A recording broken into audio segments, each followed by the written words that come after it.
आज कांग्रेस पार्टी नांदेड़ शहर व जिले की जानिब से पार्टी सदर दफ्तर न्यू मोंढा में एक प्रेस कॉन्फ्रेंस का एहतमाम किया गया।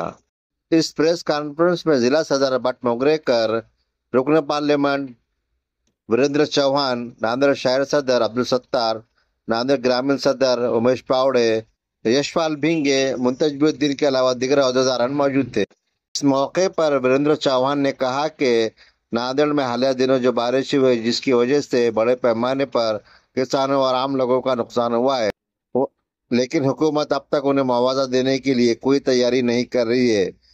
हालांकि बड़े पैमाने पर लोगों का नुकसान हुआ है। मागच्या 2 दिवसापासून नांदेड जिल्ह्यामध्ये प्रचंड प्रमाणात अतिवृष्टी झालेली आहे। जवळपास 400 ते 500 गावांना पाण्याचा वेढा ओढलेला आहे। पूरग्रस्त क्षतिग्रस्त जी गावं झालेली आहेत, प्रचंड प्रमाणात पिकांचं नुकसान शेतकऱ्यांचं झालेलं आहे। नांदेड शहरामध्ये प्रचंड प्रमाणात लोकांच्या घरामध्ये पाणी गेलेलं आहे। एवढं होत असताना सत्ताधारी पक्ष प्रशासन कदापि त्यांच्याकडे लक्ष द्यायला नाही। ज्याप्रमाणे यंत्रणा हलायला पाहिजे होती ती यंत्रणा हल्लेली दिसत नाहीये। आमचे काँग्रेसचे पदाधिकारी सर्व आढावा घेऊन आल्यानंतर आम्ही बोलत आहोत की पालकमंत्री ज्या पद्धतीने इथं मुक्काम राहून 2 दिवस आढावा घ्यायला पाहिजे जिल्ह्याचा, कारण जिल्ह्याचं पालकत्व त्यांच्याकडे आहे आणि ते आज पालकमंत्री वेळेवर येऊन फक्त मोजक्याच ठिकाणी भेटी देऊन जर जात असतील तर हे सरकार लोकांच्या प्रती किती कृतिशील आहे या कृतीहून दिसते।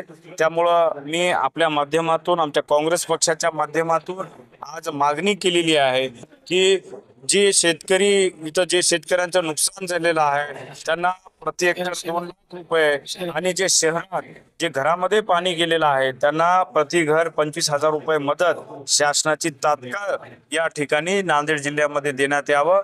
त्याचबरोबर संपूर्ण जिल्हा ओला दुष्काळ म्हणून या ठिकाणी त्वरित सरकारतर्फे जाहीर करण्यात यावं। सर, पैसे नहीं मिले। मागच्या वर्षी सुद्धा अशीच परिस्थिती नांदेडमध्ये उद्भवलेली होती। 12,000 लोकांची यादी झाली होती। फक्त प्रशासनातर्फे 4,200 लोकांना पैसे देण्यात आल्याचं सांगण्यात येतं। अद्यापही ते स्पष्ट झालेलं दिसत नाहीये। पण सरकारने लवकरात लवकर त्यांचे पैसे द्यावे आणि हे सर्वे करून तेही पैसे लवकर त्या लोकांना द्यावे तर कुठेतरी त्यांना मदत या ठिकाणी मिळू शकेल।